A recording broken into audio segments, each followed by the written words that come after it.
Pinilit isuot ang belo ng kasinungalingan. Sa harap ng altar, hindi pag-ibig kundi utang ang ipinambayad sa isang halimaw. Habang ang tunay na may sala ay humahalakhak sa karangyaan, ang inosenteng si Tala ay itinapon sa kumunoy ng kapahamakan. Isang sakripisyong walang pasasalamat, isang pusong durog bago pa man magsimula ang laban. Hanggang kailan mananatiling anino ang biktima sa sarili niyang buhay? Sino ang magbabayad sa bawat patak ng kanyang luha? Isuot mo ang belo na yan, Tala. Huwag kang mag-iinarte dahil ang bawat butil ng kaning isinusubo mo ay utang mo sa amin. Ang boses ni Doña Elvira ay parang hagupit ng latigo sa katahimikan ng silid. Walang pag-aalinlangan, walang bahid ng awa. Ang mga salitang iyon ang sumalubong kay Tala. Bago pa man niya maibaba ang planggana ng tubig na ginamit niya sa paglilinis ng maruming sahig ng mansyon. Nanigas ang kanyang mga daliri sa gilid ng bakal na planggana. Ang lamig ng tubig ay nanunuot sa kanyang balat. Ngunit mas malamig ang dugong dumadaloy sa kanyang mga ugat sa mga sandaling iyon. Sa harap niya, nakatayo ang kanyang tiya Elvira. Suot ang marangyang seda na tila ba hindi ito nabili mula sa perang ninakaw sa alaala ng kanyang yumaong ina. Sa tabi nito, si Maricel ay abala sa pagtitig sa sarili sa salamin. Pilit na itinatago ang takot sa likod ng makapal na kolorete. Ang magandang gown na gawa sa pinakamahusay na tila ay nakalatag sa kama, isang puting bitag na naghihintay ng biktima. Dahan-dahang tumingala si Tala. Ang kanyang mga mata ay puno ng pait. Napilit niyang ikunukubli sa ilalim ng mahahabang pilikmata. Kanina lamang, bago pumasok sa silid na ito, iniisip niya kung paano pa siya lalong magsisipag sa pagtatrabaho upang makatulong sa malaking utang na balita niyang kinakaharap ng pamilya Del Rosario. Akala niya, sa kabila ng lahat ng pang-aapi, ay itinuturing pa rin siyang bahagi ng tahanang ito. Ngunit ang katotohanan ay mas masakit pa sa sampal. Pero tiya, ang sabi niyo, si Maricel ang ikakasal kay Caspian. Bakit ako? Bakit kailangang ako ang humarap sa taong sinasabi ninyong halimaw? Ang boses ni Tala ay nanginginig. Halos pabulong. Tila isang munting ibon na pilit kumakawala sa masikip na hawla. Tumawa ng mapait si Maricel habang sinusuri ang kanyang kuko. Look at yourself, Tala. You're just a shadow here. Isang anino na walang muka. Bagay ka doon sa Caspian na yon dahil sabi nila, ang mukha niya ay parang galing sa impyerno. At huwag kang magmalinis. You should be thankful. Mula sa pagiging katulong dito, magiging asawa ka ng isang bilyonaryo. Isipin mo na lang na ito ang huling bayad mo sa lahat ng pagkain at tirahang ibinigay namin sa iyo. Sa mga sandaling iyon, naramdaman ni Tala ang pagguho ng kanyang mundo. Ang bawat sakripisyo niya sa loob ng maraming taon, ang paggising ng madaling araw para magluto, ang pagtitiis sa mga masasakit na salita, ang paglimot sa sarili niyang mga pangarap, ay binaliwala sa isang iglap. Para silang mga linta na matapos sipsipin ang kanyang lakas, ay handa na siyang itapon sa apoy upang mailigtas ang sarili nilang balat. Nararamdaman niya ang matinding pagsikip ng kanyang dibdib. Ang bawat hininga ay tila may kasamang bubog na sumusugat sa kanyang lalamunan. Ang kanyang mga kamay ay nagsimulang manginig ng hindi mapigilan at ang plangganang hawak niya ay dahan-dahang nadulas sa kanyang mga bisig. Bumuhos ang tubig sa sahig, nabasa ang kanyang luma at kupas na tsinelas, ngunit hindi niya iyon alintana. Ang tanging naririnig niya ay ang mabilis at marahas na tibok ng kanyang sariling puso na tila gustong kumawala sa kanyang tadyang. Lumapit si Elvira sa kanya, hinawakan siya ng mahigpit sa panga at pilit na itiningala ang kanyang mukha. Ang mga mata ng matanda ay nanlilisik sa kasakiman. Makinig ka sa akin ng mabuti, Tala. Wala kang ibang pagpipilian. Kapag hindi ka pumunta sa altar bukas ng madaling araw, ipapakulong ko ang pamilyang ito dahil sa utang at isasama kita sa pagbagsak namin. Isipin mo ang dangal ng iyong ina. Gusto mo bang malaman ng buong vegan na ang anak ng kaisa-isang tagapagmana ng mga resort na ito ay naging palaboy sa kalsada? Ito ang gaslighting na palaging ginagamit ni Elvira, ang paggamit sa dangal ng kanyang ina bilang kadena. Napapikit si Tala, hinayaang pumatak ang isang mainit na luha sa kanyang pisngi. Ang bawat alaala ng kanyang ina ay tila isang matalim na karayom na tumutusok sa kanyang puso. Ang amoy ng sampagitan na palaging suot ng kanyang ina noon ay tila humahalo sa amoy ng alikabok at pagkabulok sa loob ng silid na ito. Gusto niyang sumigaw, gusto niyang itakwil ang lahat, ngunit ang bigat ng utang na loob na palaging isinusumbat sa kanya ay tila isang higanting bato na nakadagan sa kanyang balikat. Tumalikod ang mag-ina, iniwan siyang mag-isa sa gitna ng basang sahig, kasama ang puting gown na tila isang anino ng kamatayan. Sa labas ng bintana, ang langit ng vegan ay unti-unting nagdidilim at ang tunog ng mga kalesa sa malayo ay tila isang malungkot na martsa patungo sa kanyang sariling libing. Sa gitna ng katahimikan, isang katanungan ang paulit-ulit na bumubulong sa kanyang isipan. Isang tanong na walang kasagutan sa mundong puno ng kasinungalingan. Kailan ba naging sapat ang pag-ibig at pagsunod para bayaran ng isang buhay na ninakaw na bago pa man ito magsimulang lumaban? Nanatiling nakatayo si Tala, mag-isa at wasak, habang ang lamig ng gabi ay dahan-dahang bumabalot sa kanyang nanlalamig na katawan. Hindi niya alam kung anong uri ng impyerno ang naghihintay sa kanya sa mansyon ni Caspian. Ngunit alam niya ang isang bagay. Ang Tala na kilala nila ay namatay na sa silid na ito at ang susunod na haharap sa altar ay isang babaeng wala nang natitira, kundi ang pait ng kanyang nakaraan pa. Tandaan mo, Tala, ang bawat hiyas na suot mo ngayon ay hiram lamang. Wala kang pag-aari rito, pati na ang sarili mong pangalan. Ang boses ni Doña Elvira ay tila isang bulong ng demonyo habang itinutuwid ang belo sa mukha ni Tala. Sa harap ng salamin, hindi sarili niyang mukha ang nakikita ni Tala, kundi isang banyagang imahe, isang replika ni Maricel na binalot sa mamahaling tila at nagniningning na mga brilyante. Ngunit sa likod ng manipis na tila ng belo, ang kanyang mga mata ay tila dalawang tuyong balon. Wala nang mailuha dahil sa sobrang pait ng tadhana. Habang naglalakad siya sa pasilyo ng lumang simbahan, ang bawat hakbang ni Tala ay tila paglubog sa isang malalim na kumunoy.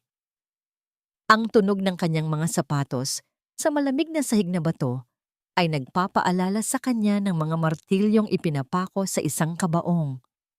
Walang masayang kanta, walang mga kaibigang nagbubunyi. Ang tanging saksi ay ang mga rebulto ng mga santo na tila nakatingin sa kanya nang may awa mula sa kanilang mga dambana. Sa tabi ng altar, nakatayo ang isang lalaki. Ang kanyang tindig ay matuwid at tila gawa sa bakal. Suot ang isang itim na Amerikana na tila sumasalamin sa kadiliman ng gabi. Ito si Caspian del Fierro. Hindi makita ni Tala ang mukha nito dahil sa anino ng malalaking poste ng simbahan, ngunit ang aura na nagmumula rito ay sapat na para manginig ang kanyang mga tuhod. Nang hawakan ni Caspian ang kanyang kamay para sa seremonya, nagulat si Tala. Inasahan niyang mararamdaman ang isang malamig at magaspang na balat ng isang halimaw, ngunit ang kamay ng lalaki ay mainit, matatag, at tila may dalang kakaibang kuryente na gumapang sa kanyang buong katawan. Hindi ito ang kamay ng isang taong nagnanais na manakit. Ito ay kamay ng isang taong sanay na humawak ng kapangyarihan. Ang bawat salitang binitawan ng pari ay tila mga hatol na nagkukulong kay Tala sa isang habambuhay na bilanggo. Nang matapos ang seremonya, wala kahit isang halik. Ang tanging naramdaman ni Tala ay ang malamig na hangin habang inaalalayan siya ni Caspian palabas, patungo sa isang itim na sasakyan na magdadala sa kanya sa kuta ng halimaw. Ang biyahe patungo sa mansyon ng mga Del Fierro ay puno ng nakabibinging katahimikan. Nakatingin lamang si Tala sa bintana. Pinagmamasdan ang mga pamilyar na kalsada ng Vigan na unti-unting naglalaho sa dilim. Nang huminto ang sasakyan sa harap ng isang higanting bakal na pinto, tila tumigil din ang pagtibok ng kanyang puso. Ang mansyon ay napapaligiran ng matataas na pader, at ang mga puno sa paligid ay tila mga kamay na gustong humablot sa kanya. Pagpasok sa loob, ang bawat tunog ng pagsara ng mabigat na pinto sa likuran nila ay nagpadama ng bigat sa buong silid. Inakay siya ni Caspian paakyat sa hagdanan hanggang sa marating nila ang isang malawak na silid. Ang amoy ng mamahaling pabango at lumang kahoy ay nanunuot sa kanyang ilong.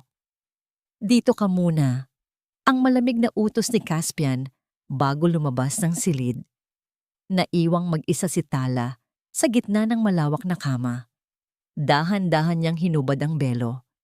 Ang kanyang mga kamay ay nanginginig habang pilit na kinakalagan ang mga perdible ng kanyang gown. Sa gitna ng kanyang takot, napansin niya ang isang maliit na florera sa gilid ng kama. May laman itong isang solong bulaklak ng sampagita, lanta na ito. Ngunit ang bango nito ay tila isang yakap mula sa kanyang ina. Isang golden moment sa gitna ng trahedya. Sa lahat ng karangyaan ng silid na ito, ang lantang bulaklak na yon ang tanging bagay na nagparamdam sa kanya na siya ay buhay pa. Ngunit ang katahimikan ay biglang nabasag nang bumukas muli ang pinto. Pumasok si Caspian, ngunit sa pagkakataong ito, wala na siyang suot na Amerikana. Ang liwanag ng lampara ay tumama sa kanyang mukha. Doon, nakita ni Tala ang mahabang pilat na bumabagtas mula sa kanyang noo hanggang sa pisngi. Hindi kumurap si Caspian habang papalapit sa kanya. Ang bawat hakbang nito ay tila tunog ng isang paparating na bagyo. Huminto siya sa harap ni Tala. Ang kanyang taas ay tila sumasakop sa buong paningin ng babae. Matapang ka para tanggapin ang kasal na ito, Maricel. Ang boses ni Caspian ay mababa, tila nanggagaling sa kailaliman ng lupa. O baka naman, masyado lang talagang matakaw sa pera ang pamilya mo, kaya kanila itinapon dito sa akin. Hindi nakasagot si Tala. Ang kanyang lalamunan ay tila natutuyo. Gusto niyang sabihing hindi siya si Maricel. Gusto niyang sumigaw na siya ay biktima rin. Ngunit ang takot ay tila isang kamay na sumasakal sa kanya. Hinawakan ni Caspian ang baba ni Tala. Itiningala ang kanyang muka upang magtama ang kanilang mga mata. Sa malapit, nakita ni Tala na ang mga mata ni Caspian ay hindi puno ng poot, kundi ng isang malalim at misteryosong lungkot. Alam mo ba kung anong ginagawa ko sa mga taong nagsisinungaling sa akin? Ang tanong ni Caspian. Ang kanyang mukha ay ilang pulgada na lamang ang layo sa mukha ni Tala. Ang init ng kanyang hininga ay dumampi sa balat ni Tala na nagdulot ng isang kilabot na hindi niya maipaliwanag. Sa mga sandaling iyon, ang tanging naririnig ni Tala ay ang marahas na pagbayo ng kanyang puso sa loob ng kanyang dibdib. Isang malaking lihim ang nakatago sa kanyang dila, isang lihim na maaaring magligtas sa kanya o maging mitya ng kanyang tuluyang pagkasira. Sino ka ba talaga? Ang huling bulong ni Caspian na tila isang patalim na bumaon sa kaluluwa ni Tala. Huwag kang umasta na parang may pakialam ka dahil alam nating pareho na narito ka lang para sa pera ng pamilya mo. Ang mga salitang yon ni Caspian ay tila mga tipak ng yelo na bumagsak sa sahig ng silid, malamig at matalim. Tumalikod siya kay Tala. Ang kanyang malawak na balikat ay tila pasan ang buong bigat ng mansyong yon. Sa kabila ng kanyang matapang na pananalita, napansin ni Tala ang bahagyang panginginig ng mga kamay ng lalaki bago ito humiga sa kabilang dulo ng malaking kama malayo sa kanya. Naiwan si Tala na nakaupo sa gilid ng higaan. Ang kanyang mga daliri ay mahigpit na nakakapit sa tila ng kanyang gown. Ang katahimikan sa loob ng kwarto ay napakabigat. Tanging ang malalim, mamabagal na paghinga ni Caspian ang nagpapahiwatig na may iba pang tao sa loob. Ngunit habang lumalalim ang gabi, ang paghingang iyon ay naging mabilis, paggapi.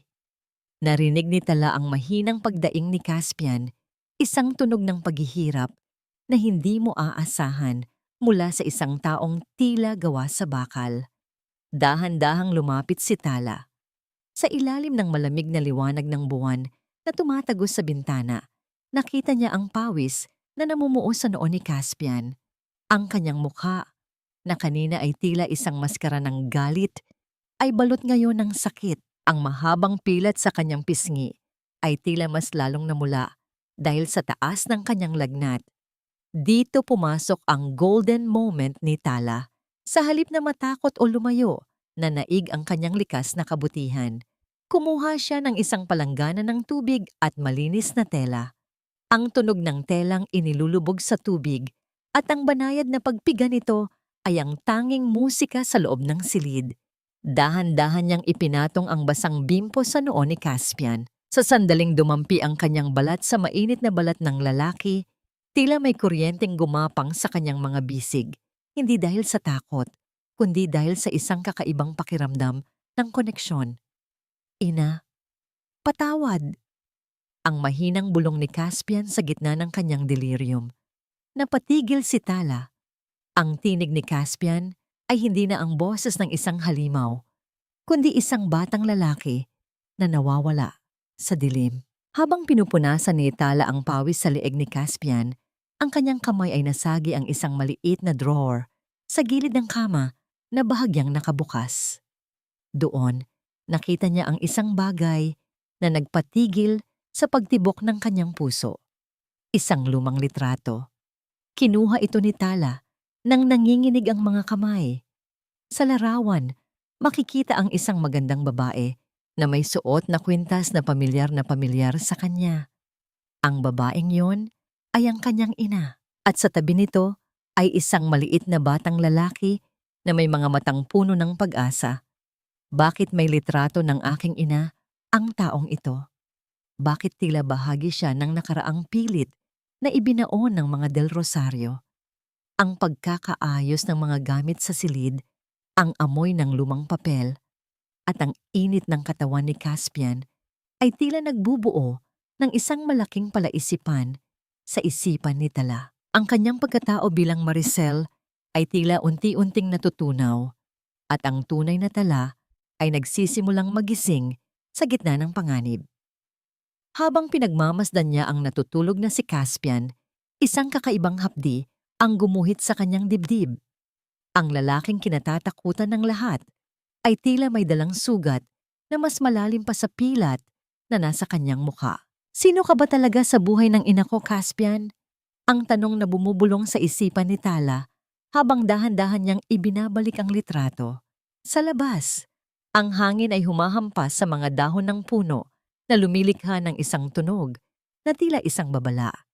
Hindi alam ni Tala kung ang pagpasok niya sa mansyong ito ay isang sumpa o isang pagkakataon upang mahanap ang katotohanan. Ngunit sa ilalim ng init ng lagnat ni Caspian, isang bagong ugnayan ang nagsimulang mabuo. Isang ugnayang hindi nakasulat sa kontrata ng kanilang kasal. Paano kung ang taong inaakala mong kaaway ay siya palang susi sa iyong kalayaan?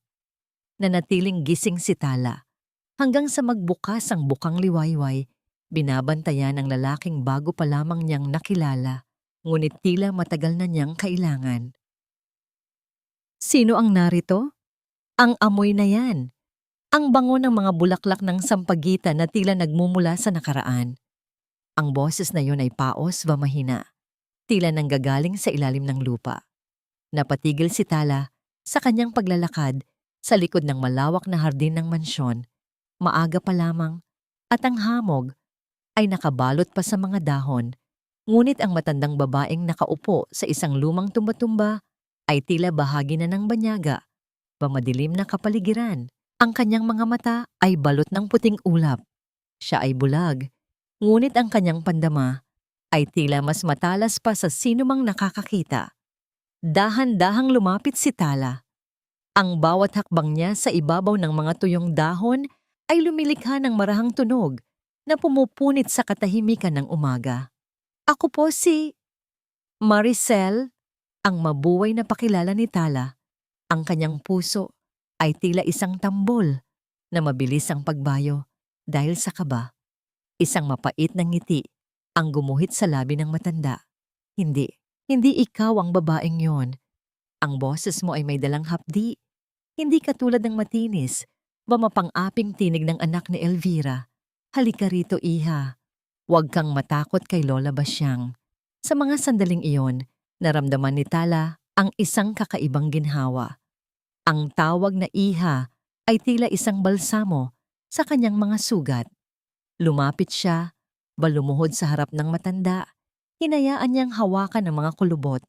Magagaspang na kamay ni Lola Basyang ang kanyang mukha. Ang bawat haplos ng matanda ay tila nagsusuri sa bawat linya ng kanyang pagkatao. Kamukhang kamukha mo ang iyong ina, Tala. Ang bulong ni Lola Basyang na nagpatigil sa mundo ng dalaga. Ang golden moment na ito ay tila isang pagsabog ng emosyon sa dibdib ni Tala. Walang salita. Tanging ang init ng mga luha na dahan-dahang pumatak sa mga kamay ng matanda ang nagsilbing kumpirmasyon. Sa gitna ng mansyong ito na puno ng mga lihim mapanganib, natagpuan niya ang isang kakampi. Isang saksi sa katotohanang pilit na ibinabaon ng mga Del Rosario. Ikinuwento ni Lola Basyang ang tungkol sa huling gabi bago mamatay ang ina ni Tala. Ang tungkol sa isang piraso ng papel, isang testamento na magbabalik ng lahat ng karangalan sa tunay na tagapagmana. Itinago yon sa loob ng mansyong ito, Tala. Sa isang lugar na tanging ang pusong tapat lamang ang makakahanap. Ngunit mag-iingat ka dahil ang mga pader dito ay may mga tainga. Ang babala ni Lola Basyang ay tila isang malamig na hanging dumaan sa batok ni Tala. Naalala niya ang litratong nakita niya sa kwarto ni Caspian. Ang bawat piraso ng katotohanan ay tila mga bubog na kailangang pulutin kahit pa magdugo ang kanyang mga kamay. Bakit nananatiling tahimik si Caspian? Alam ba niya ang tungkol sa testamentong ito? O siya ba ang dahilan kung bakit ito nawawala? Bumalik si Tala sa loob ng mansyon na may mabigat na dibdib. Habang naglalakad siya sa mahabang pasilyo, narinig niya ang boses ni Caspian mula sa loob ng kanyang opisina. Ang tunog ng mga papel na nililipat, ba ang malamig na tinig nito habang may kausap sa telepono ay nagpabigat sa kanyang mga hakbang. Hayaan nating maglaro ang mga Del Rosario. Ang sabi ni Caspian, ang boses ay puno ng pangungutya. Hindi nila alam na ang bawat galaw nila ay nakasulat na sa aking palad. At ang babaeng iyon, sisiguraduhin kong malalaman niya ang tunay na halaga ng kanyang pananatili rito. Napatigil si Tala sa labas ng pinto. Ang kanyang hininga ay tila naging isang manipis na sinulid. Ang dangling mystery ay mas lalong naging madilim. Tinutukoy ba ni Caspian ang pagpapanggap niya bilang Maricel? O may mas malalim pa siyang plano na hindi pa niya lubos na nauunawaan?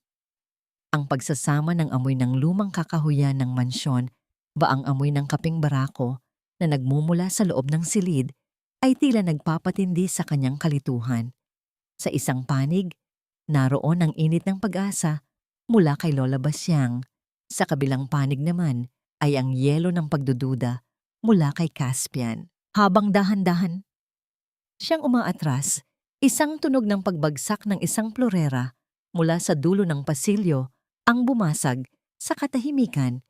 Isang mabilis na hakbang ang narinig ni Tala mula sa loob ng opisina patungo sa pinto. Nanigas si Tala sa kanyang kinatatayuan. Ang pintuan ay dahan-dahang bumukas at ang anino ni Caspian ay lumitaw, mahaba, nakakatakot sa ilalim ng liwanag ng koridor. Ang cliffhanger na ito ay tila isang patalim na nakatutok sa kanyang leeg. Anong ginagawa mo rito, Maricel? O mas tamang itanong, sino ang pinapakinggan mo sa dilim? Ang mga mata ni Caspian ay tila sumisilip sa pinakamalalim na bahagi ng kanyang kaluluwa. At sa sandaling iyon, alam ni Tala na ang laro ng mga anino ay nagsimula na. Akala mo ba ay sapat na ang dilim para maitago ang lahat ng iyong ginagawa? Ang boses ni Caspian ay tila isang malamig na haplos sa batok ni Tala. Nakatayo ang lalaki sa pintuan ng opisina. Ang anino nito ay tila isang higanting lumalamon sa liwanag ng koridor. Ang puso ni Tala ay tila isang ligaw na ibon na pilit kumakawala sa kanyang dibdib. Ang bawat tibok ay mas mabilis sa nauna. Narinig ko lang po na may nabasag. Chinek ko lang po. Ang mabuway na sagot ni Tala. Ang kanyang mga mata ay nakatingin sa sahig. Hindi magawang salubungin ang matatalas na tingin ng kanyang asawa. Hindi sumagot si Caspian. Sa halip, dahan-dahan siyang lumapit. Ang bawat hakbang niya sa ibabaw ng makinis na kahoy na sahig ay tila isang mabigat na pasanin sa pandinig ni Tala. Huminto ang lalaki sa kanyang harap, sapat na malapit para maamoy ni Tala ang pinaghalong amoy ng mamahaling tabako at ang kakaibang bango ng ulan na tila nanunuot sa suot nitong polo. Bumalik ka na sa kwarto. Ang gabi ay para sa pagtulog, hindi para sa pagmamanman. Ang huling sabi ni Caspian bago muling pumasok sa opisina at isara ang pinto ng may pinalidad. Kinabukasan, ang langit ng vegan ay binalot ng makakapal na ulap. Ang hangin ay may dalang kakaibang lamig. At hindi nagtagal ay bumuhos ang malakas na ulan. Ang bawat patak ng tubig ay tila marahas na humahampas sa mga bintanang kapis ng mansyon, lumilikha ng isang malungkot na himig na tumatagos sa kaluluwa ni Tala. Dahil sa kagustuhang makalanghap ng sariwang hangin, nagpunta si Tala sa veranda sa likod. Ngunit sa isang pagkakataon ng kawalan ng ingat, nadulas ang kanyang paa sa basang sahig. Napapikit siya. Hinihintay ang sakit ng pagbagsak. Ngunit sa halip ay isang matitigas na bisig ang sumalo sa kanya. Naramdaman ni Tala ang init ng katawan ni Caspian. Ang lalaki ay naroon pala, basang-basa rin dahil sa pagsagip sa isang paso ng halaman na muntik ng mahulog. Sa loob ng ilang sandali, tila tumigil ang mundo. Ang tanging naririnig ay ang malakas na buhos ng ulan sa bubungang tisa at ang mabilis na paghinga nilang dalawa. Ang mga mata ni Caspian ay nakatitig sa kanya at sa pagkakataong ito, wala ang dati nitong talim. Mayroon itong kakaibang lalim na tila humihigop sa lahat ng takot ni Tala. Mag-ingat ka. Hindi lahat ng bumabagsak ay may sasalo. Ang bulong ni Caspian, ang kanyang boses ay naging malumanay. Tila nakikipagkompetensya sa ingay ng bagyo. Inakay siya ni Caspian pabalik sa loob. Ang golden moment ay naganap sa harap ng isang naglalagablab na fireplace. Kumuha si Caspian ng isang malinis na tuwalya.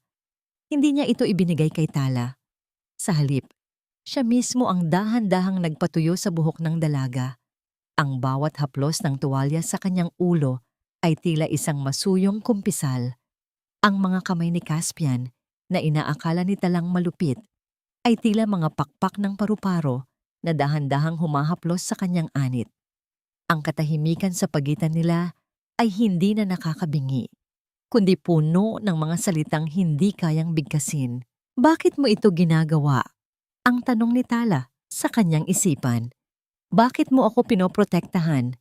Nagsimulang magduda ang dalaga. Ang paraan ng pagtingin ni Caspian, ang paraan ng pag-aalaga nito. Tila ba alam nito na hindi siya ang mapangapi at maingay na si Maricel? Tila ba nakikita nito ang tunay na Tala na nagtatago sa likod ng marangyang damit? Ngunit ang init ng sandaling iyon ay biglang ginulantang ng isang marahas na kalampag mula sa pangunahing pinto ng mansyon. Ang tunog ng mabilis na mga hakbang at ang pamilyar na matinis na boses ay bumasag sa mahiwagang katahimikan. Caspian! Caspian, darling! Nasaan ka? Kailangan kita! Nanigas si Tala. Ang boses na yon ay tila isang lason na kumakalat sa kanyang katawan. Si Maricel. Pumasok si Maricel sa silid. Basang-basa rin ngunit ang kanyang muka ay puno ng galit at kapalaluan. Nang makita niya si Caspian na hawak ang tuwalya at nakatayo ng napakalapit kay Tala, ang kanyang mga mata ay nanlisik sa inggit. Anong drama ito?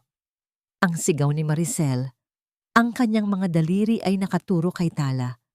At ikaw, impostora, bakit ka nagpapakasaya rito habang ako ay naghihirap sa labas? Caspian, kailangan ko ng pera. Ang mga kolektor, nahanap nila ako. Ang cliffhanger na ito ay tila isang malakas na sampal sa katotohanan.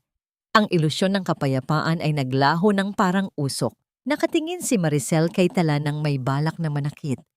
Habang si Caspian ay dahan-dahang tumayo, ang kanyang mukha ay muling naging isang maskara ng yelo. Ang tensyon sa loob ng silid ay sapat na para maputol ang anumang pag-asa. Sino ang kakapitan ni Caspian? Ang asawa niyang nasa harap niya o ang babaeng kadarating lang na nag-aangkin ng kanyang pangalan? Ang lakas ng loob mong magpanggap na reyna sa mansyong ito habang ang tunay na may-ari ay namamalimos sa labas. Ang boses ni Maricel ay parang tunog ng basag na salamin na kumalansing sa buong sala. Ang kanyang mga mata ay nanlilisik habang nakatingin kay Tala, na tila ba isang dumi sa sahig na kailangang tapakan. Ang bawat salita niya ay punong-puno ng lason, isang uri ng inggit na matagal nang nag-aapoy sa kanyang dibdib. Napatayo si Tala. Ang tuwalya na ginamit ni Caspian sa kanyang buhok ay dahan-dahang nalaglag sa sahig. Ang init na naramdaman niya kanina ay biglang naglaho, pinalitan ng isang pamilyar na ginaw, ang ginaw ng takot at ang bigat ng katotohanang siya ay isang impostora lamang sa paningin ng mundo. Maricel, huwag dito. Mag-usap tayo sa labas. Ang pabulong na pakiusap ni Tala. Ang kanyang mga kamay ay muling nanginginig sa gilid ng kanyang damit. Bakit? Natatakot ka bang malaman ng husband mo na ang pinapakasalan niya ay isang hampas lupang katulong? Ang tawa ni Maricel ay puno ng pangungutya. Tumingin siya kay Caspian na nananatiling nakatayo ng matuwid at walang emosyon ang muka. Caspian, darling, nagkamali ako. Hindi ko alam na ganito ka pala kagwapo at kayaman. Ang akala ko ay... Anyway, narito na ako para kunin ang posisyon na para sa akin. Dito pumasok ang matinding gaslighting ni Maricel. Lumapit siya kay Tala at hinawakan ang braso nito ng mahigpit. Ang kanyang mga kuko ay tila ba ibinabaon sa balat ng dalaga. Tala, isipin mo ang lahat ng ginawa namin para sa'yo. Pinakain ka namin, binihisan, at ngayon ay nananakawan mo pa ako? Napakawalang utang na loob mo. Ibigay mo sa akin ang lahat ng alahas na suot mo. Ngayon din. Naramdaman ni Tala ang pagkapahiya sa harap ng mga katulong na nagsisimula ng magbulungan sa gilid. Ngunit sa gitna ng gulo, isang bagay ang napansin ni Tala. Ang pananatiling tahimik ni Caspian. Ang lalaki ay nakatitig lamang kay Maricel. Ang kanyang mga mata ay tila ba nag-oobserba sa isang insekto sa ilalim ng mikroskopyo. Sapat na!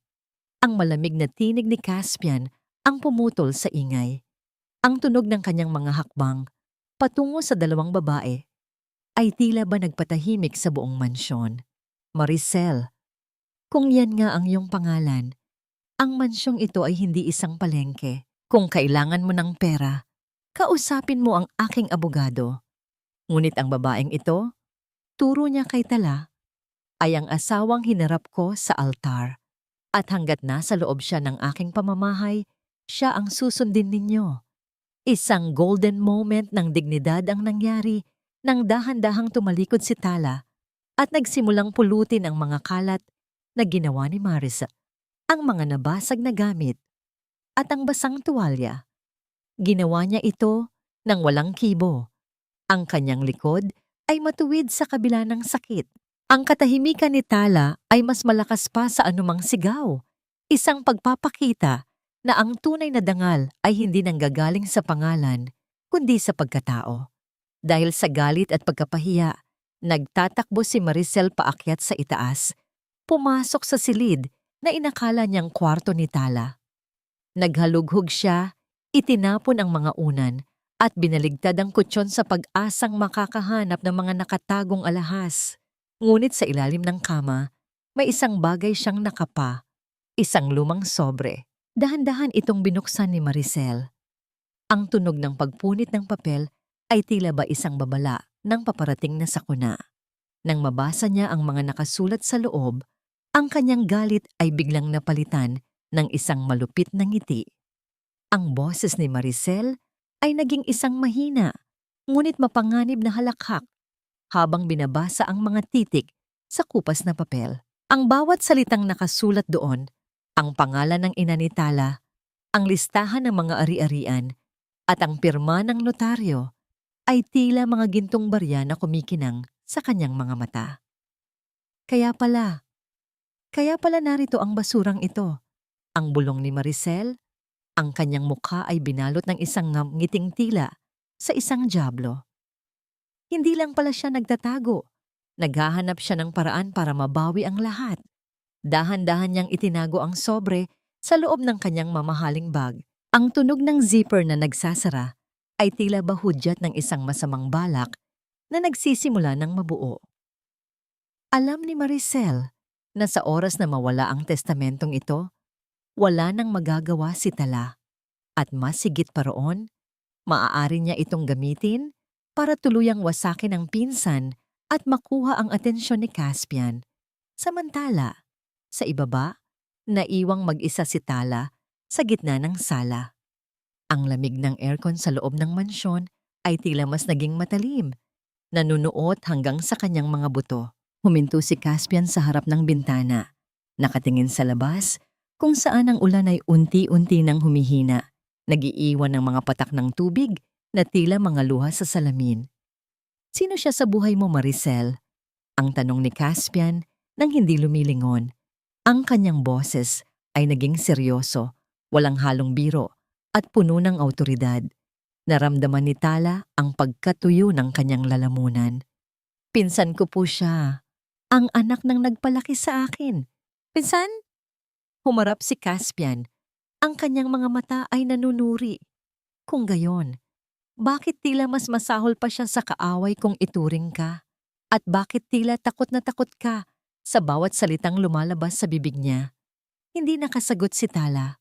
Ang dangling mystery tungkol sa kung gaano nakarami ang alam ni Caspian ay tila isang mabigat na ulap na nakabitin sa pagitan nila. Gustong sumigaw ni Tala, gustong ipagtapat ang lahat, ngunit ang takot na baka itapon siya ni Caspian sa kalsada.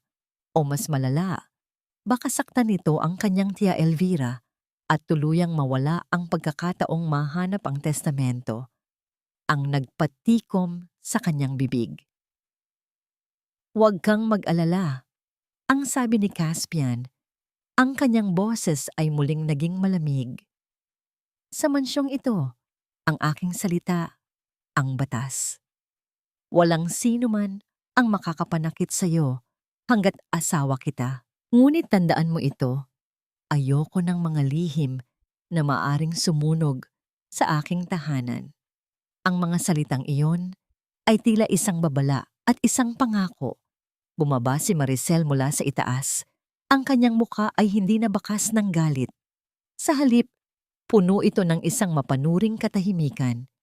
Lumapit siya kay Tala at bumulong sa tainga nito, isang bulong na sapat na para manginig ang buong pagkatao ng dalaga.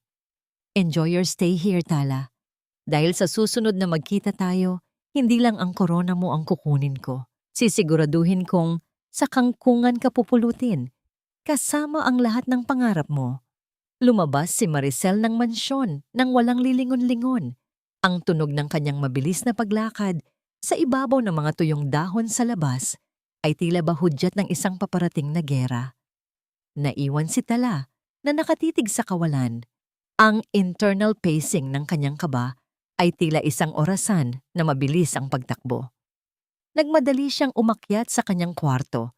Pilit na hinahanap ang sobre sa ilalim ng kama. Ngunit wala na ito.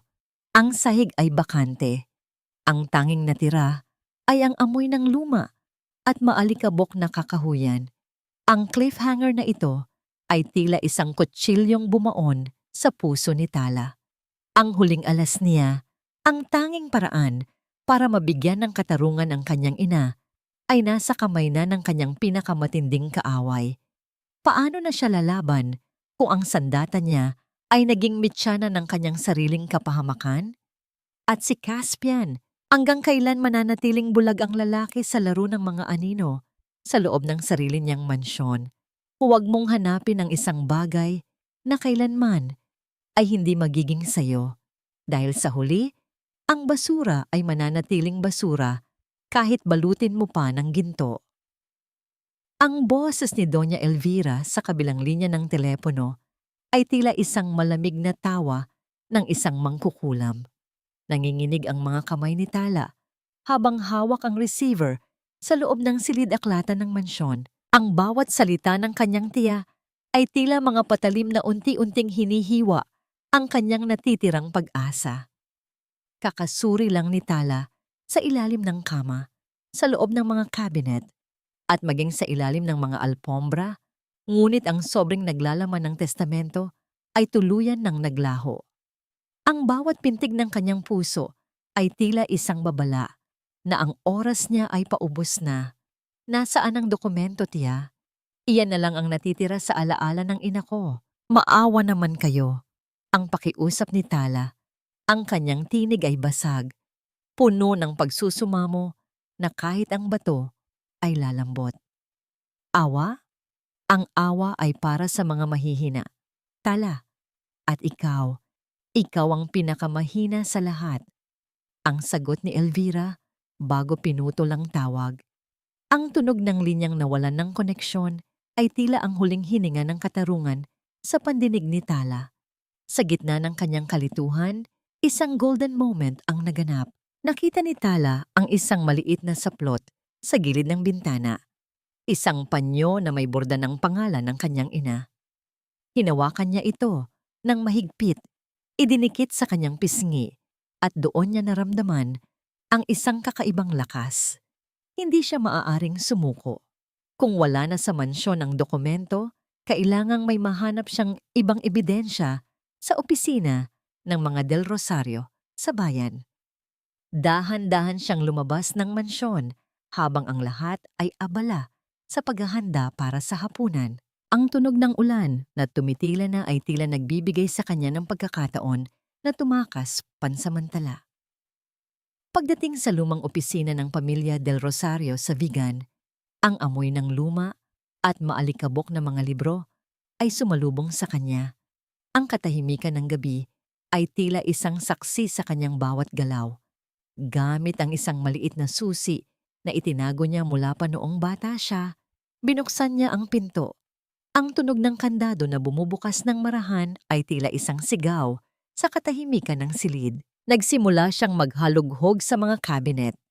Ang bawat paglipat ng mga papel, ang bawat pagbukas ng mga drawer ay puno ng kaba. Naghahanap siya ng kahit anong resibo o sulat na magpapatunay na ang mga resort ay pagmamay-ari ng kanyang ina. Ngunit sa gitna ng kanyang paghahanap, isang anino ang dahan-dahang lumitaw sa pintuan. Ang tunog ng mabibigat na hakbang sa ibabaw ng kahoy na sahig ay tila ba nagpapatigil sa daloy ng kanyang dugo. Ang isang magnanakaw ay palaging bumabalik sa pinangyarihan ng krimen, hindi ba? Ang boses na yon ay hindi kay Caspian. Ito ay kay Doña Elvira. Nakatayo ang matanda sa pintuan, may hawak na isang lampara na nagbibigay ng nakakatakot na liwanag sa kanyang mukha. Ang kanyang mga mata ay nanlilisik sa galit at tagumpay. Kasunod niya ang 2 tauhan na tila ba mga asong naghihintay ng utos. Tiya! Ang tanging nasabi ni Tala, ang kanyang puso ay tila bumagsak sa kailaliman ng lupa. Akala mo ba ay ganoon ako kadaling maisahan? Alam ko ang bawat galaw mo, Tala. Mula nang pumasok ka sa mansyong yon, binabantayan na kita, ang sabi ni Elvira habang dahan-dahang lumalapit. At ngayon, dahil sa pagnanakaw at pagpasok sa pribadong ari-arian, sisiguraduhin kong hindi lang ang pangalan mo ang mawawala sa'yo. Magdidilim ang buong buhay mo sa loob ng rehas. Naramdaman ni Tala ang paghawak ng mga tauhan sa kanyang mga braso. Ang internal crumbling ng kanyang pagkatao ay tila hindi na kayang pigilan. Ang bawat sakripisyo niya para sa pamilyang ito ay nauwi lamang sa isang bitag. Habang kinaladkad siya palabas, isang huling sulyap ang ibinigay niya sa madilim na opisina. Ang cliffhanger na ito ay tila isang hatol ng kamatayan. Paano siya makakatakas sa kamay ng babaeng walang puso? At nasaan si Caspian sa mga sandaling kailangan niya ito? Ang huling narinig ni Tala bago siya isakay sa sasakyan ay ang malakas na pagkulog sa kalangitan. Tila ba ang langit ay sumisigaw sa kawalang katarungang nangyayari sa ilalim ng gabi ng vegan. Iyan ang bagay sa isang magnanakaw na tulad mo, ang madilim na sulok ng bilangguan kung saan nabubulok ang mga taong walang utang na loob. Ang boses ni Doña Elvira ay tila isang matalas na karit na humihiwa sa katahimikan ng gabi sa loob ng lumang opisina. Walang babala, isang malakas na sampal ang nagpalingi sa mukha ni Tala na nag-iwan ng mahapdi at mapulang marka sa kanyang maputlang pisngi.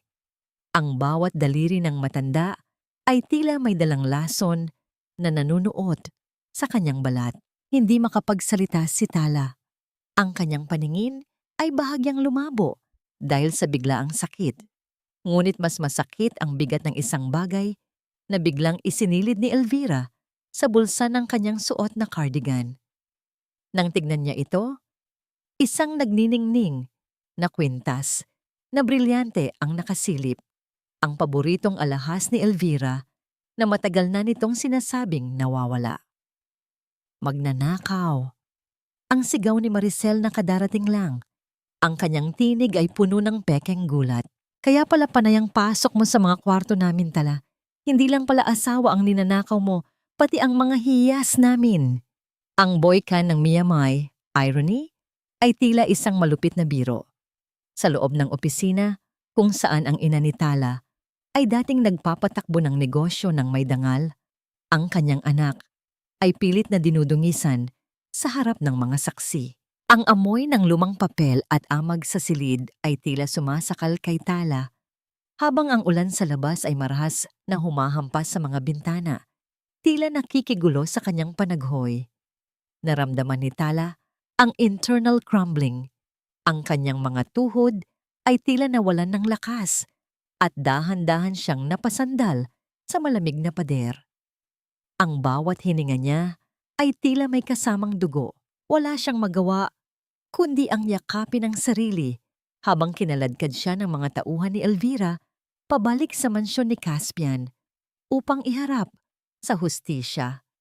Pagdating sa mansyon, ang bawat tunog ng kanilang mga sapatos sa makinis na sahig ay tila tunog ng martilyo sa isang paghuhukom. Doon, sa gitna ng sala, nakatayo si Caspian. Ang kanyang tindig ay matuwid. Ang kanyang mukha ay tila gawa sa marmol. Walang mababakas na awa o galit. Caspian, darling, tignan mo ang ginawa ng babaeng ito. Ang hiyaw ni Elvira habang ipinapakita ang kwintas na nakuha sa bulsa ni Tala.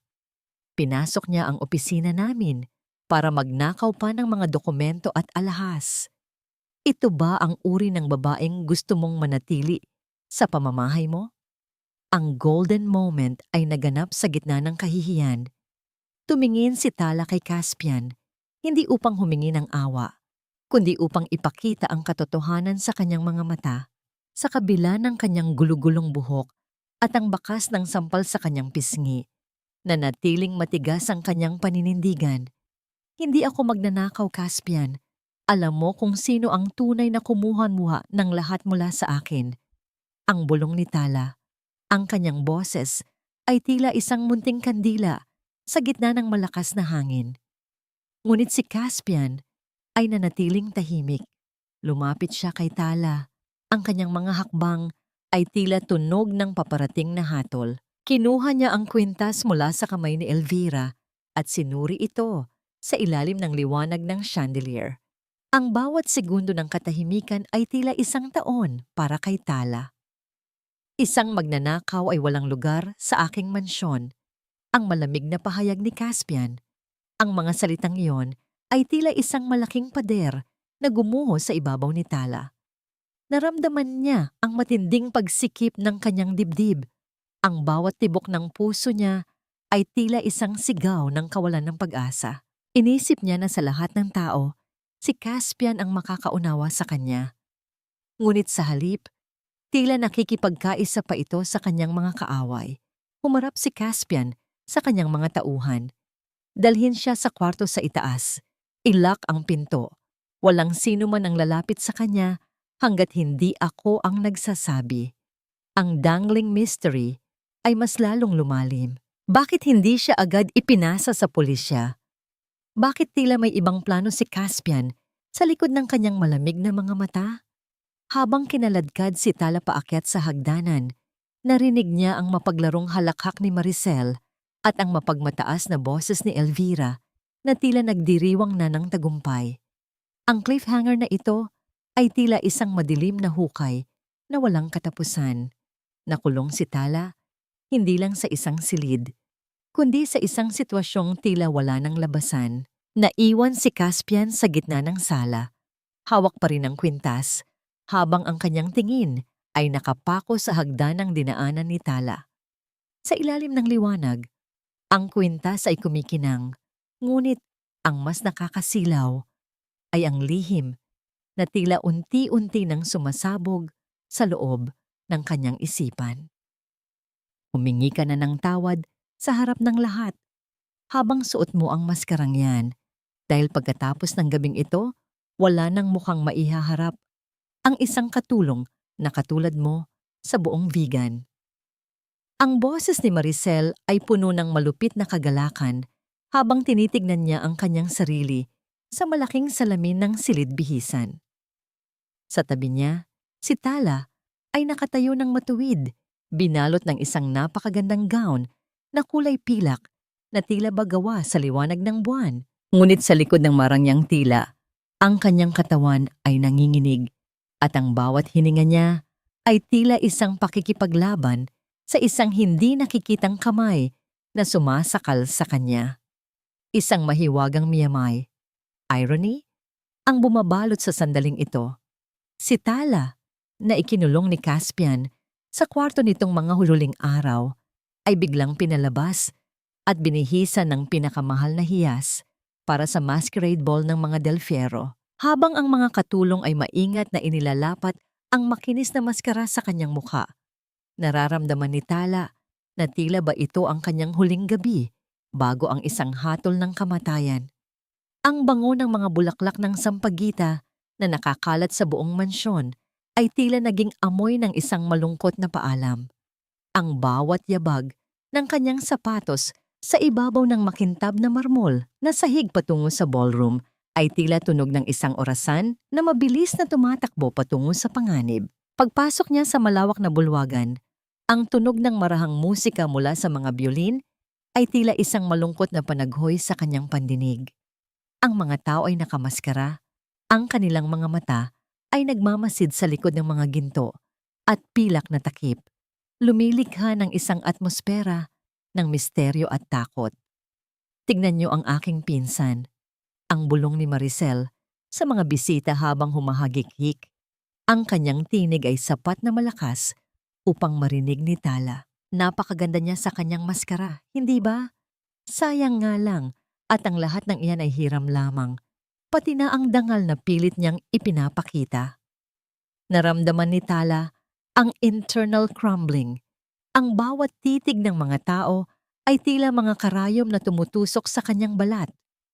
Hinanap ng kanyang mga mata si Caspian.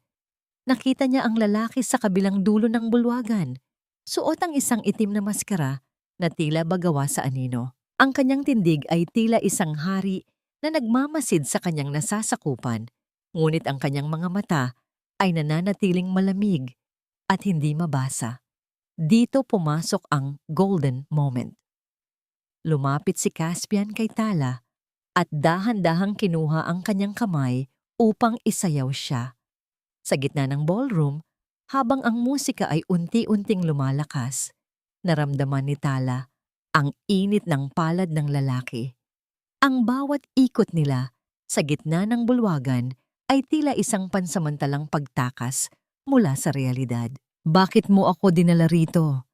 Ang pabulong na tanong ni Tala. Ang kanyang tinig ay halos mapatid dahil sa emosyon. Para ba mas madali mo akong maihiya sa harap nila? Minsan, kailangang ilabas ang lahat ng anino sa ilalim ng liwanag upang makita kung sino ang tunay na nagmamay-ari ng kadiliman. Ang sagot ni Caspian, ang kanyang boses, ay tila isang malalim na bulong na bumaon sa isipan ni Tala. Ngunit ang katahimikan ng kanilang pagsasayaw ay biglang pinunit ng isang malakas na tunog ng mikropono mula sa entablado. Tumayo roon si Maricel kasama si Doña Elvira. Hawak ni Maricel ang isang sobrang pamilyar kay Tala, ang nawawalang testamento. Ang dangling mystery ay biglang naging isang malinaw na banta. Ang bawat tao sa ballroom ay huminto sa pagsasayaw. Ang kanilang mga atensyon ay nakatuon sa dalawang babaeng tila mga ibon ng kamatayan sa itaas ng entablado. Mga kaibigan, mga panauhin, ang simula ni Maricel, ang kanyang boses ay nanginginig sa matinding galit at tagumpay. Nais kong ipakilala sa inyo ang babaeng kasayaw ng ating bilyonaryo. Ang babaeng nagpanggap na ako, ang babaeng nagnakaw ng aking pangalan, at ang babaeng pilit na kumukuha ng kayamanang hindi sa kanya. Itinaas ni Maricel ang dokumento. Ang tunog ng pagladlad ng papel ay tila ba isang pagsabog sa pandinig ni Tala. Ito ang patunay. Isang testamento na pilit niyang pinapalitan. Ang babaeng ito ay isang impostora, isang katulong na ang tanging alam ay magsinungaling. Ang bawat mata sa ballroom ay bumaling kay Tala. Ang cliffhanger na ito ay tila isang malakas na sampal na nag-iwan sa kanya na nakatayo ng mag-isa sa gitna ng bulwagan. Ang maskara sa kanyang mukha ay tila naging napakabigat at ang bawat hininga niya ay tila huling hininga ng isang taong nalulunod. Lumingon siya kay Caspian, umaasang makakahanap ng kahit munting liwanag ng pag-asa. Ngunit ang lalaki ay dahan-dahang bumitaw sa kanyang kamay at umatras ng isang hakbang. Hinahayaan siyang harapin ang lahat ng kahihiyan ng mag-isa sa ilalim ng nagniningning na chandelier. Katapusan mo na, Tala. Ang huling sigaw ni Maricel na umalingaw-ngaw sa buong mansyon, tila isang hatol na wala ng bawian. Tingnan ninyo ang babaeng ito, isang huwad, isang impostora at isang magnanakaw. Napilit kinukuha ang hindi sa kanya. Ang boses ni Maricel ay umalingaw-ngaw sa buong ballroom, tila isang matalim na kidlat na bumasag sa musika ng mga biolin. Hawak niya ang dokumento sa itaas. Ang kanyang mukha ay balot ng isang malupit na tagumpay. Ang bawat mata sa bulwagan, mga matang nakatago sa likod ng marangyang maskara, ay nakapako ngayon kay Tala. Ang bulong-bulungan ng mga panauhin ay tila isang malakas na agos ng tubig na dahan-dahang lumulunod sa dalaga. Nakatayo si Tala sa gitna ng malawak na sahig. Ang kanyang mga kamay ay nanlalamig at ang bawat hininga niya ay tila may kasamang bubog. Ang internal crumbling ng kanyang pagkatao ay narating na ang rurok. Pakiramdam niya ay isa siyang hubad na kaluluwa sa harap ng libu-libong tao. Ang bawat lihim at bawat hapdi ng kanyang buhay ay inilaladlad sa ilalim ng nagniningning na chandelier. Lumapit si Doña Elvira kay Tala. Ang kanyang mukha ay walang bakas ng awa. Isang malakas na sampal ang dumapo sa pisngi ng dalaga. Isang tunog ng pagtama ng balat sa balat na nagpatahimik sa buong silid. Wala kang utang na loob. Matapos ka naming palakihin, ganito ang igaganti mo sa amin? Inagaw mo ang asawa ng anak ko. Ang sigaw ng matanda. Ang kanyang boses ay puno ng pekeng pait. Napayuko si Tala. Ang kanyang mga luha ay dahan-dahang pumatak sa makintab na marmol. Handa na siyang sumuko. Handa na siyang tanggapin ang dilim. Ngunit sa gitna ng kanyang kawalan ng pag-asa, naramdaman niya ang isang matatag na kamay na humawak sa kanyang balikat. Si Caspian. Umatras si Caspian, hindi upang lumayo, kundi upang bigyan ng puwang ang katotohanan. Dahan-dahan niyang hinubad ang kanyang sariling maskara, inilalantad ang kanyang mukha na may mahabang pilat. Ngunit sa pagkakataong ito, hindi ito mukhang nakakatakot. Mukha itong isang medalya ng katapangan. Tapos na ba kayo sa inyong palabas? Ang malamig na tanong ni Caspian. Ang kanyang boses ay tila isang dagundong na nagpatahimik maging sa paghinga ng mga tao. Caspian darling, huwag kang magpaloko sa kanya. Siya ay isang hamak na katulong. Ang hiyaw ni Maricel, ang kanyang boses ay nagsisimulang manginig sa kaba. Isang matamis at mapanganib na ngiti ang gumuhit sa labi ni Caspian. Alam ko. Alam ko ang lahat mula pa sa unang gabi ng ating kasal.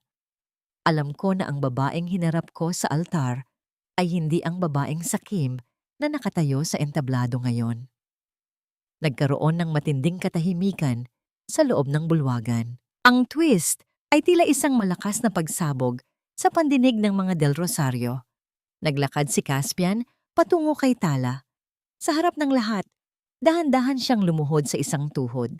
Kinuha niya ang isang maliit na pelus na kahon mula sa kanyang bulsa at binuksan ito.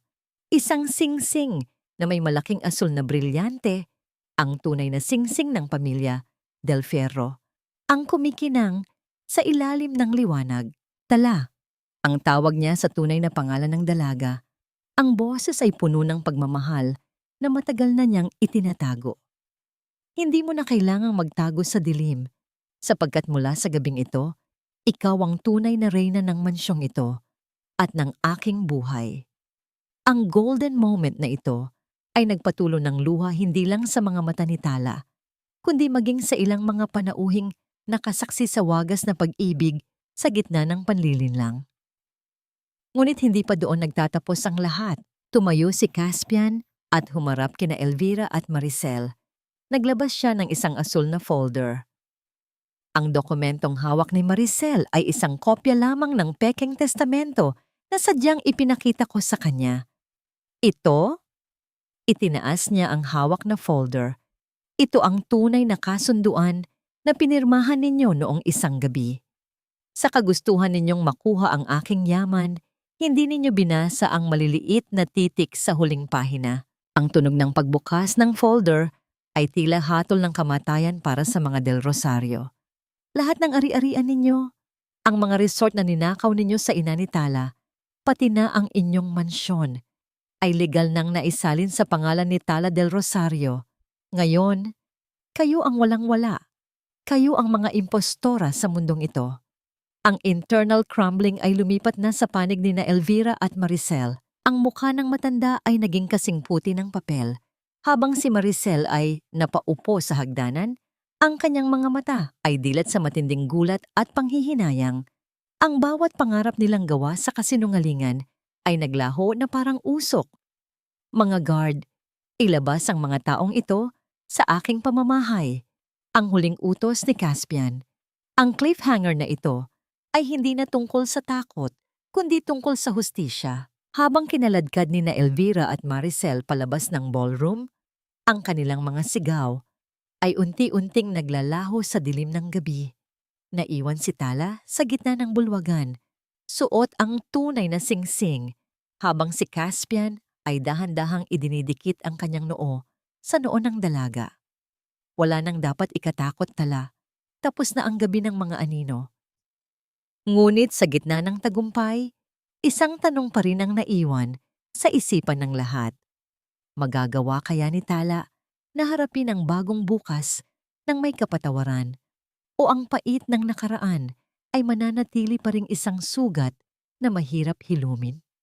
Hindi sapat ang salitang patawad para mabura ang bawat luhang pumatak sa mga mata ng aking ina at ang bawat sugat na iniwan ninyo sa aking kaluluwa. Ang boses ni Tala ay kalmado, ngunit may bigat ng isang bundok na hindi na kayang yanigin. Nakatayo siya sa likod ng malaking mesa sa loob ng pangunahing opisina ng resort. Ang opisina na dati ay pag-aari ng kanyang ina at ngayon ay muli niyang nabawi. Ang sikat ng araw sa vegan ay tumatagos sa mga bintana, nagbibigay ng liwanag sa mga alikabok na tila ba nagsasayaw sa hangin, saksi sa pagtatapos ng isang madilim na panahon. Sa harap niya, nakaluhod si Doña Elvira at si Maricel. Wala na ang marangyang seda, wala na ang mga hiyas na ninakaw. Ang kanilang mga mukha ay balot ng pait at desperasyon. Ang tunog ng kanilang mga hikbi ay tila isang malungkot na himig na hindi na nakakaantig sa puso ni Tala. Tala, Iha, isipin mo ang lahat ng taon na magkakasama tayo. Anak pa rin ang turing ko sa'yo. Ang pagsusumamo ni Elvira, ang kanyang boses ay nanginginig sa takot. Ito ang huling gaslighting na sinubukan niyang gawin, ang paggamit sa salitang pamilya upang makatakas sa batas. Ngunit isang mapait na ngiti ang gumuhit sa labi ni Tala. Anak, ang isang ina ba ay kayang itapon ang kanyang anak sa impyerno para lamang sa pera? Ang isang ina ba ay kayang pumatay ng dangal ng sarili niyang kadugo? Ang bawat tanong ni Tala ay tila isang sampal ng katotohanan na nagpatahimik sa matanda. Dito pumasok ang golden moment ng kabanatang ito. Lumapit si Tala kay Maricel na hindi makatingin sa kanya dahil sa hiya. Dahan-dahan niyang hinubad ang isang simpleng gintong kwintas na suot ni Maricel, isang alaala ng kanyang ina na matagal nang inagaw sa kanya. Ang tunog ng kadena na bumibitaw sa leeg ni Maricel ay tila hudyat ng tuluyang pagputol ng kanilang ugnayan. Tapos na ang utang na loob na palagi ninyong isinusumbat, ang bulong ni Tala. Ang batas na ang bahala sa inyo. Habang kinaladkad ng mga pulis ang dalawa palabas, ang bawat tunog ng kanilang mga sapatos sa sahig ay tila ba nagtatanggal ng bigat sa dibdib ni Tala. Naramdaman niya ang internal crumbling ng lahat ng kanyang galit, na unti-unting napapalitan ng isang malalim na katahimikan. Pumasok si Caspian sa silid. Ang kanyang tindig ay tila isang matibay na pader na laging handang sumandal si Tala. Hindi siya nagsalita, sa halip ay lumapit siya at dahan-dahang niyakap ang dalaga mula sa likuran. Ang init ng kanyang katawan ay tila isang pangako ng bagong simula. Nagawa mo na, Tala. Malaya ka na. Ang bulong ni Caspian, ang kanyang hininga ay dumampi sa buhok ni Tala na may amoy ng sampagita. Ang dangling mystery tungkol sa kung paano nalaman ni Caspian ang lahat ay unti-unti ring nagkaroon ng sagot. Ipinakita ni Caspian kay Tala ang isang lumang sulat na isinulat ng ina ni Tala bago ito mamatay. Isang sulat na ipinagkatiwala sa ama ni Caspian. Doon nakasaad ang hiling ng kanyang ina na protektahan si Tala kapag dumating ang panahon. Hinanap kita ng matagal, Tala. At nang makita kita sa bahay ng mga Del Rosario, alam kong kailangan kong maging halimaw sa paningin nila upang maging tagapagtanggol mo sa dilim. Ang pag-amin ni Caspian, ang pagtatagpo ng kanilang mga mata, ay tila isang paghilom ng lahat ng sugat ng nakaraan. Sa labas, ang mga resort na dating puno ng lungkot ay nagsisimula ng mabuhay muli. Ang bawat alon ng dagat sa malayo ay tila nagdadala ng balita ng tagumpay. Ngunit sa kabila ng katarungan, naroon pa rin ang tanong, paano muling bubuuin ni Tala ang kanyang sarili mula sa mga abo ng kanyang nakaraan? At ang pag-ibig ba nila ni Caspian ay sapat na upang malampasan ang mga aninong maaaring bumalik sa hinaharap? Nanatiling nakatayo ang dalawa sa veranda, pinagmamasdan ang paglubog ng araw na tila ba isang huling pahina na ng isang madilim na aklat, handa nang buksan ang isang bagong kabanata na puno ng liwanag. Hindi na tayo kailangang lumingon pa sa dilim, Tala, sapagkat ang bukas ay kasing liwanag na ng iyong pangalan. Ang boses ni Caspian ay tila isang malumanay na himig na humahalo sa ihip ng hanging dapit hapon sa vegan. Nakatayo sila sa harap ng isang munting kapilya kung saan ang puntod ng ina ni Tala ay napalilibutan na ngayon ng mga sariwa at mababangong bulaklak. Wala na ang mga tinik ng kahapon. Ang tanging natira ay ang amoy ng insenso at ang katahimikan ng isang pusong sa wakas ay nakahanap na ng kapayapaan. Isang golden moment ng paghilom ang naganap Nang ilapag ni Tala ang kanyang palad sa malamig na marmol ng puntod, hindi na siya umiiyak sa dusa. Ang mga luhang pumatak mula sa kanyang mga mata ay mga luha ng tagumpay, papasasalamat. Ina, nabawi ko na ang lahat. Hindi lang ang ari-arian, kundi ang dangal na pilit nilang ninais na ilibing kasama mo. Ang bulong ni Tala, ang kanyang tinig ay puno ng katatagan na dati ay hindi mo aakalaing taglay ng isang hamak na katulong. Sa loob ng ilang buwan matapos ang malaking iskandalo, ang buhay sa vegan ay nagbago. Ang mga resort na dati ay simbolo ng kasakiman ni Elvira ay naging kanlungan na ngayon ng mga kababaihang biktima ng pang-aabuso. Itinatag ni Tala ang Sampaguita Foundation, isang lugar kung saan ang bawat sugat ay ginagamot at ang bawat boses na pinatahimik ay muling pinapakinggan. Ang bawat hakbang ni Tala sa mga pasilyo ng resort ay hindi na tunog ng isang taong nagtatago, kundi tunog ng isang leader na may malasakit. Habang naglalakad sila ni Caspian patungo sa malawak na hardin ng mansyon, ang bango ng libu-libong bulaklak ng Sampaguita ay tila yumayakap sa buong paligid. Ang puting mga bulaklak ay nagniningning sa ilalim ng unang silip ng mga bituin, tila mga munting hiyas na ikinalat ng langit sa lupa. Huminto si Caspian sa gitna ng hardin. Dahan-dahan niyang hinawakan ang parehong kamay ni Tala. Ang init ng kanyang mga palad ay tila nagbibigay ng katiyakan sa bawat pag-aalinlangan. Ang kanyang pilat sa muka ay hindi na isang tanda ng kapangitan, kundi isang mapa ng kanyang sakripisyo para sa mga taong mahal niya. Tala, sa harap ng iyong ina at sa ilalim ng mga bituing ito, nais kong humingi ng isang bagay na hindi kayang bayaran ng anumang yaman. Ang simula ni Caspian, ang kanyang mga mata ay nakatitig ng diretso sa kaluluwa ng dalaga. Ayoko nang maging asawa mo lamang sa papel. Nais kong maging bawat hininga mo, bawat tawa, at bawat sandali ng iyong buhay. Papayag ka bang maging tunay na asawa ng isang lalaking binuo mo muli mula sa kanyang pagkawasak? Ang internal pacing ng sandaling ito ay tila isang napakagandang tula. Naramdaman ni Tala ang marahas na pagbayo ng kanyang puso, ngunit hindi na ito dahil sa takot. Ito ay dahil sa isang uri ng kaligayahan na akala niya ay sa mga nobela lamang matatagpuan. Ang bawat sakripisyo niya, ang bawat sampal na tinanggap, at ang bawat gabi ng pag-iyak ay tila nagbunga sa napakagandang tagpong ito. Caspian, matagal na kitang pinatawad at matagal na rin kitang minahal bago ko pa man nalaman ang katotohanan. Ang sagot ni Tala, ang kanyang boses ay naging isang masuyong bulong. Ikaw ang nagsilbing kanlungan ko noong ang buong mundo ay nais akong lamunin. Sa iyo nahanap ko hindi lang ang katarungan, kundi ang tahanang matagal ko nang hinahanap. Dahan-dahang inilabas ni Caspian ang isang singsing, hindi ang asul na brilyante ng pamilya, kundi isang simpleng singsing na may disenyong sampaguita. Isinuot niya ito sa daliri ni Tala, at ang bawat haplos ng malamig na metal sa balat ng dalaga ay tila isang sumpa ng katapatan. Isang matamis na halik ang nagtapos sa kanilang pag-uusap. Isang halik na puno ng paggalang at wagas na pag-ibig. Ang mga bituin sa langit ay tila mas lalong nagningning at ang hangin ay nagdala ng tunog ng malayong musika mula sa bayan.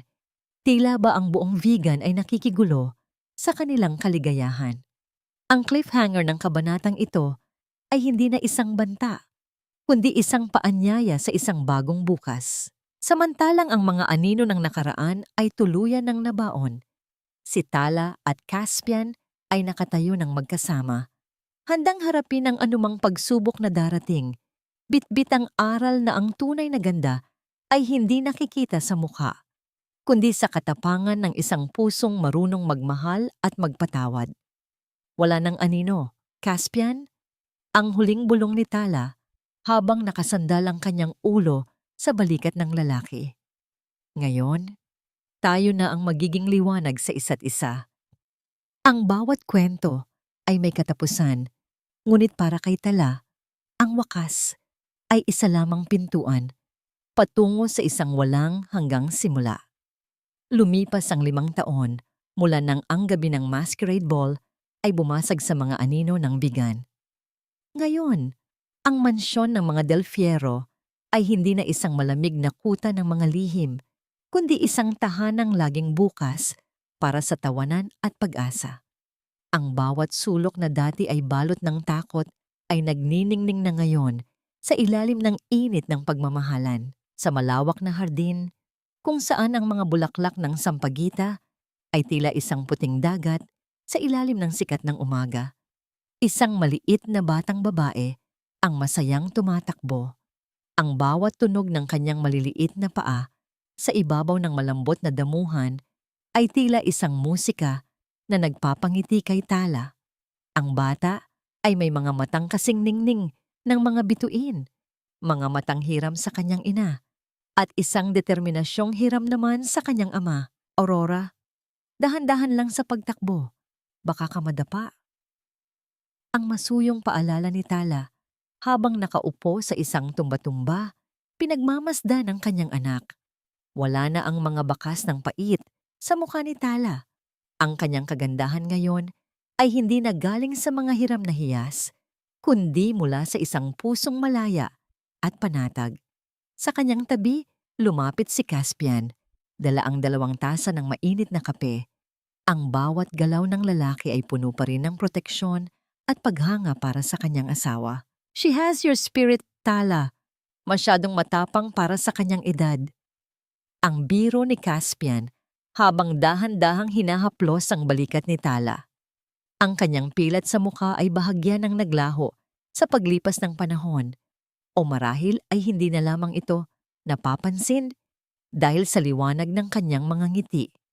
Napunta ang kanilang usapan sa mga balita mula sa labas. Si Doña Elvira at Maricel ay nananatili pa rin sa likod ng mga rehas, binabayaran ang bawat sentimo ng kanilang kasakiman. Balita ay nawala na ang lahat ng kanilang karangyaan at ang tanging natira sa kanila ay ang bawat isa at ang bigat ng kanilang mga konsensya. Napatawad mo na ba talaga sila? Ang tanong ni Caspian, isang tanong na madalas niyang itanong sa mga sandali ng katahimikan. Huminga ng malalim si Tala. Ang amoy ng sariwang hangin at sampagita ay nanunuot sa kanyang dibdib. Ang pagpatawad ay hindi para sa kanila. Caspian, ginawa ko yon para sa sarili ko. Ayokong dalhin ang lason ng galit sa mundong ibinibigay natin kay Aurora. Ang katarungan ay naibigay na ng batas, ngunit ang kapayapaan, iyon ay ibinigay ko sa aking sarili. Ito ang huling aral ng kanilang kwento. Ang katarungan ay maaaring makuha sa pamamagitan ng katotohanan, ngunit ang tunay na kaligayahan ay nagmumula sa kakayahang bumitaw sa nakaraan. Naunawaan ni Tala na ang kanyang tunay na utang na loob ay hindi sa mga taong nagpalaki sa kanya sa takot, kundi sa sarili niyang ina na nag-iwan ng binhi ng katatagan sa kanyang puso. Dahan-dahang sumandal si Tala sa dibdib ni Caspian, pinagmamasdan ang paglalaro ng kanilang anak sa gitna ng hardin. Ang bawat tibok ng puso nila ay tila nagkakaisa sa isang panalangin ng pasasalamat. Ang Sampaguita Foundation ay lumalaki na rin, nagbibigay ng bagong buhay sa daan-daang kababaihan. Tila ba ang kabutihan ng kanyang ina ay nagpapatuloy sa bawat buhay na kanilang natutulungan.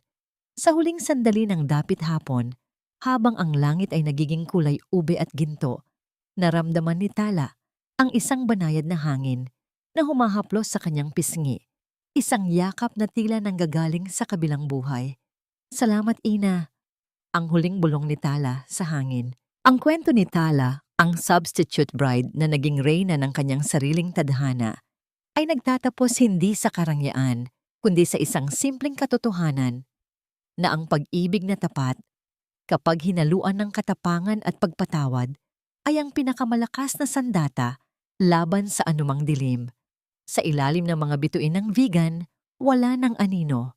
Tanging ang bango ng sampagita at ang liwanag ng isang pamilyang binuo ng pag-asa ang nananatili. At doon, namuhay silang malaya, masaya, at may pusong punong-puno ng pag-ibig hanggang sa huling pintig ng kanilang mga buhay. Isang paglalakbay na nagsimula sa masukal na dilim, ngunit nagtapos sa mainit na yakap ng bukang liwayway. Mga minamahal kong tagapakinig, narito na tayo sa huling pahina ng ating kwento. Nais kong mag-alay ng isang tapat at malalim na pasasalamat mula sa kailaliman ng aking puso dahil pinili ninyong samahan si Tala at Caspian sa kanilang masalimuot ngunit makulay na landas. Ang inyong pananatili hanggang sa huling sandali ay ang pinakamagandang gantimpala para sa isang nagkukwento. Sa totoo lang, hindi naging madali ang paghabi sa bawat salitang inyong narinig. May mga gabing tila nadarama ko rin ang bigat ng bawat sampal na tinanggap ni Tala. At ang bawat luhang pumatak sa kanyang pisngi ay tila pumatak din sa aking panulat. Ang pinakamahirap na bahagi para sa akin ay ang isulat ang kanyang mga sandali ng pag-iisa at kawalan ng pag-asa dahil ang kwentong ito ay hango sa isang munting inspirasyon mula sa totoong buhay. Isang paalala na sa gitna ng pinakamalupit na bagyo, may isang munting apoy ng pag-asa sa loob ng bawat isa sa atin na hindi kailanman kayang patayin ng anumang hangin. Itinuro sa atin ang paglalakbay na ito na ang kapatawaran ay hindi nangangahulugan ng pagkalimot sa sakit, kundi ang pagpili na huwag nang maging bilanggo ng ating nakaraan. Ang pag-ibig ay parang isang buto ng sampagita. Kailangan itong itanim sa lupa ng pagtitiis at diligan ng katapatan upang sa huli ay magbunga ng bango na magpapabago sa ating mundo.